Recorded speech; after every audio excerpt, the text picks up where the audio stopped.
देखिए, मणिशंकर अय्यर देश को डराना चाहते हैं, भारत को डराना चाहते हैं। अब भारत दुनिया में किसी से नहीं डरेगा। तो वो ये बात राहुल जी को समझाएं। ये भारत अब पाकिस्तान की बात छोड़ो, पाकिस्तान के बाप से नहीं डरता।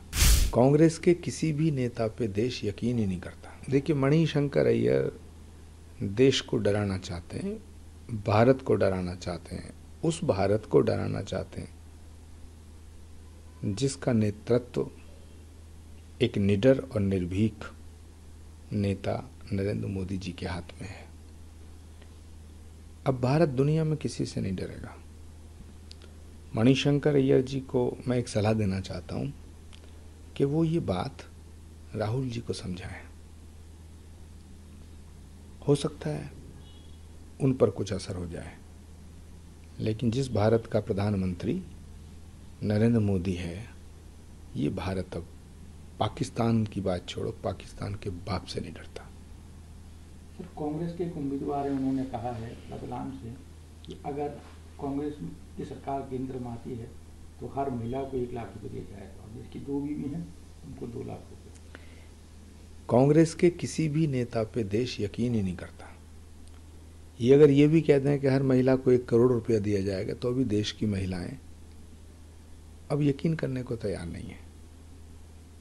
60 साल तक कांग्रेस की सरकार रही, कितने लाख रुपया महिलाओं को दिया, कितना महिलाओं का उत्थान किया। अभी प्रियंका चतुर्वेदी और अर्चना गौतम, राधिका खेड़ा चिल्ला चिल्ला के कह रहे हैं, कह के पार्टी छोड़ी कि भाई महिलाओं का सम्मान नहीं होता। महिलाओं का सम्मान अगर इस देश में हुआ है सही मायनों में, तो वो मोदी सरकार में हुआ है। सर, उद्धव ठाकुर की सांसद हैं प्रियंका चतुर्वेदी, उन्होंने विवादित बयान दिया है मेरे बाप भगोड़ा है, उसको लेकर क्या कहेंगे? दोनों गुटों में काफ़ी घमासान चल रहा है। देखिए, राजनीति में एक मर्यादा तो होनी चाहिए, भाषा की मर्यादा, मान सम्मान, क्योंकि ये फिल्मी पर्दा नहीं है, ये कोई फिल्म की शूटिंग नहीं है कि दीवार फिल्म में अमिताभ बच्चन अपनी बाजू दिखाते हैं कि मेरे हाथ पे लिख दिया तेरा बाप चोर है। ये फिल्मों में अच्छे लगते हैं डायलॉग। राजनीति में इस तरह की भाषा की कोई, मुझे नहीं लगता कि कोई ज़रूरत है और कोई गुंजाइश है। Subscribe to Midday India.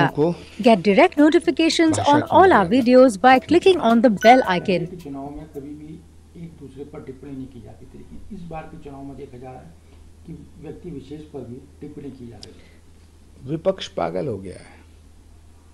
Narendra Modi को गाली देना चाहता है, नरेंद्र मोदी को बेइज्जत करना चाहता है, नरेंद्र मोदी को हराना चाहता है, नरेंद्र मोदी को हटाना चाहता है, नरेंद्र मोदी को मिटाना चाहता है।